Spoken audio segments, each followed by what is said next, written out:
يا نفس إن لم تظفري لا تجزعي.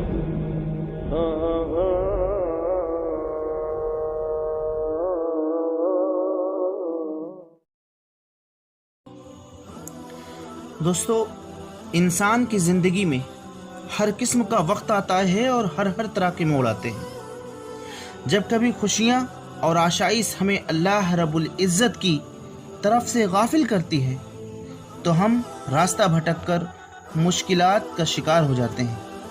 امتحانات اور آزمائشیں دنیا میں نظام الہی کا حصہ ہیں.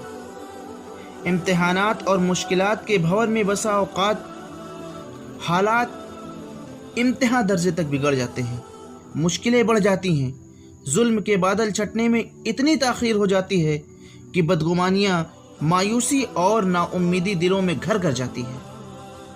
شیخ سعدی نے فرمایا تھا کہ مایوسی ایسی دھوپ ہے جو سخت سے سخت وجود کو بھی جلا کر راکھ کر دیتی ہے، راکھ بنا دیتی ہے. بعض لوگوں کے نزدیک مایوسی اس احساس کا نام ہے جو ایک شخص اپنی کسی خواہش کی تسکین نہ ہونے کے طور پر محسوس کرتا ہے، کیونکہ خواہش نہ پورے ہونے پر اس کے دل و دماغ میں تلخی کا جو احساس پیدا ہوتا ہے اسے مایوسی کہتے ہیں. دوستو، ماہرین نے مایوسی کو دو قسموں میں تقسیم کیا ہے. ایک وہ جو ہمارے بس سے باہر ہو اور ایک وہ جو ہمارے اختیار میں ہوتی ہے.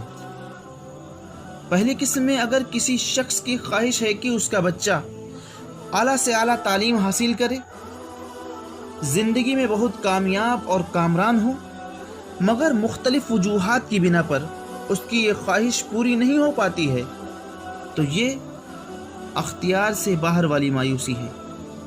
اسی طریقے سے جب ہم فطری حوادث جیسے سیلاب، زلزلہ، طوفان، ان تمام حوادث سے جو کہ فطری ہیں، لوگوں کو ہلاک ہوتے ہوئے دیکھتے ہیں تو اس سے دل میں جو غم، دکھ اور مایوسی پیدا ہوتی ہے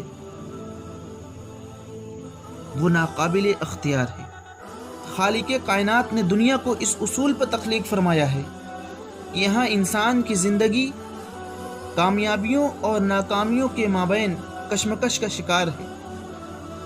کامیابی پر خوشی کا اظہار تو ہر شخص کر لیتا ہے، لیکن معاشرے میں ایسے شخص بہت ہی کم ہیں، بلکہ کہہ لیجئے مٹھی بھر ہیں، جو ناکامی کی صورت میں مایوسی کا شکار ہونے کے بجائے ایک نئے جذبے کے ساتھ، ایک نئے جوش کے ساتھ اور ایک نئے ولولے کے ساتھ دوبارہ اٹھ کھڑے ہوتے ہیں.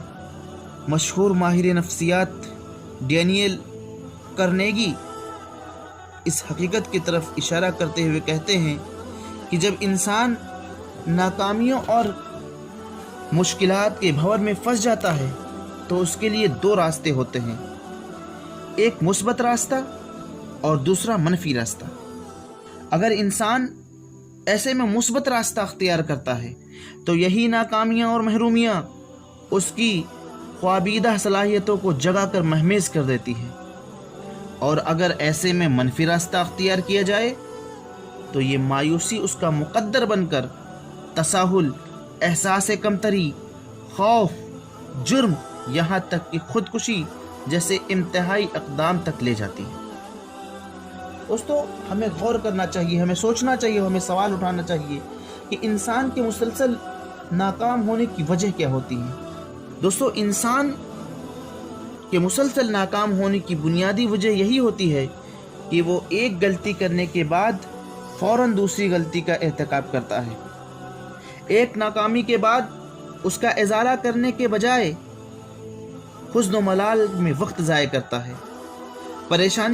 پریشانی سے نکلنے کے امکانات تلاش کرنے کے بجائے وہ چیخ و پکار کر اپنی پریشانی کو مزید بڑھا دیتا ہے، جبکہ اسے چاہیے کہ وہ صبر اور شکر سے کام لے اور ان اللہ مع الصابرین کی مصداق بنے.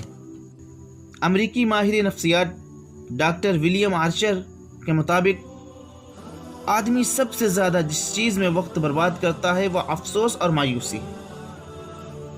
بیشتر لوگ ماضی کی تلخ یادوں میں گھرے رہتے ہیں۔ وہ یہ سوچ کر کڑتے رہتے ہیں کہ اگر میں نے ایسا کیا ہوتا تو میرا کام بگڑ گیا تھا، وہ بن جاتا، اگر میں نے یہ تدبیر کی ہوتی تو میں نقصان سے بچ جاتا۔ دوستو، مایوسی کی وجوہات کون کون سی ہیں، اس پر بھی ہمیں غور کرنے کی ضرورت ہے۔ ہر شخص کی مایوسی کے پیچھے کوئی نہ کوئی وجہ ہوتی ہے۔ اس وجہ کو جان کر اس سے نجات کی راہ اختیار کر کے ہی انسان ایک مطمئن زندگی کی جانب لوٹ سکتا ہے۔ سب سے اہم جو وجہ ہے وہ پہلے نمبر کی یعنی ناممکن خواہشات رکھنا۔ ناممکن خواہشات رکھنا مایوسی کی ایک بڑی وجہ ایسی خواہشات ہیں جن کی تسکین ممکن ہی نہیں ہوتی، ہمیں اس سے بچنا چاہیے۔ نمبر 2، شدت خواہشات۔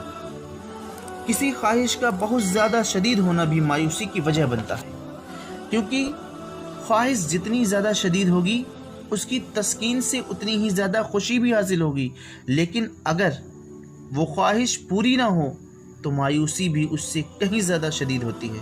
مایوسی کی ایک بڑی وجہ یہ بھی ہے کہ لوگوں سے بیجا امیدیں وابستہ کرنا۔ ہم لوگوں سے بیجا امیدیں وابستہ کر بیٹھتے ہیں، اور جب وہ اگلا آدمی ہماری امیدوں پر کھرا نہیں اترتا تو ہم مایوس ہو جاتے ہیں، ہمیں اس سے بچنا چاہیے۔ نمبر 4 یعنی چوتھا چیز جو ہے وہ منفی ذہنیت ہے۔ دوستو، کچھ لوگ اس قدر منفی ذہنیت کے مالک ہوتے ہیں کہ زندگی کے چند ناکامیوں کو پوری زندگی کا روگ بنا ڈالتے ہیں۔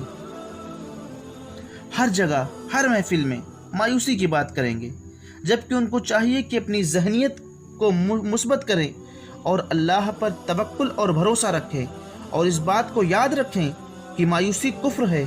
اللہ تبارک و تعالیٰ قرآن مقدس میں فرماتا ہے، لا تقنطوا من رحمت اللہ، اللہ تبارک و تعالیٰ کی رحمت سے نا امید مت ہو، اللہ تبارک و تعالیٰ کی رحمت سے مایوس نہ ہو۔ آپ حضرات نے وہ حدیث تو سنی ہوگی جس میں بنی اسرائیل کے ایک شخص نے 99 قتل کیے تھے، پھر اس کو توبہ کا خیال آیا اور وہ توبہ کرنے کے ارادے سے گھر سے نکلا، لیکن ایک مذہبی پیشوا نے اسے یہ کہہ کر دھتکار دیا کہ تمہاری توبہ قبول نہیں ہو سکتی، تم 99 قتل کیے بیٹھے ہو۔ دوستو، وہ شخص اپنے مقصد کے حصول سے مایوس ہو کر مذہبی پیشوا کو بھی قتل کر دیتا ہے اور اپنی سوی تعداد پوری کر لیتا ہے۔ دوستو، اس حدیث مبارکہ میں جہاں کئی پہلو موجود ہیں، وہاں یہ بھی کہ جب انسان حصول مقصد میں ناکام ہو جائے تو مایوس ہو کر کچھ بھی کرنے میں آمادہ ہو جاتا ہے۔ اہل ایمان کا یہ شیوا ہونا چاہیے اور اہل ایمان کا یہ طریقہ ہونا چاہیے، خواہ حالات کتنے ہی خراب کیوں نہ ہوں، بظاہر مادی اسباب بھی ختم کیوں نہ ہو جائیں، پھر بھی اللہ تعالیٰ کی رحمت سے مایوس نہ ہوں۔ جو لوگ اللہ رب العزت کی ذات پر کامل یقین رکھتے ہیں وہ کسی بھی حالات میں مایوس نہیں ہوتے، مگر جو لوگ صرف مادی اسباب کو ہی سب کچھ سمجھتے ہیں وہ ان مادی اسباب کے ختم ہوتے ہی مایوسی کے دلدل میں دھنستے چلے جاتے ہیں۔ دوستو، اسلام اپنے ماننے والے کو کامیاب زندگی گزارنے کے طریقے سکھاتا ہے۔ مایوسی سے بچنے کے لیے اسلام نے ایک نفسیاتی اصول بیان کیا ہے کہ جب تم پر بلائے ناگہانی، مصیبت، تکلیف یا کوئی دینی یا دنیاوی نقصان نہ پہنچے تو اس وقت کامل شعور اور مفہوم کو سمجھتے ہوئے غور و فکر کے ساتھ یہ کلمات ادا کریں۔ وَبَشِّرِ الصَّابِرِينَ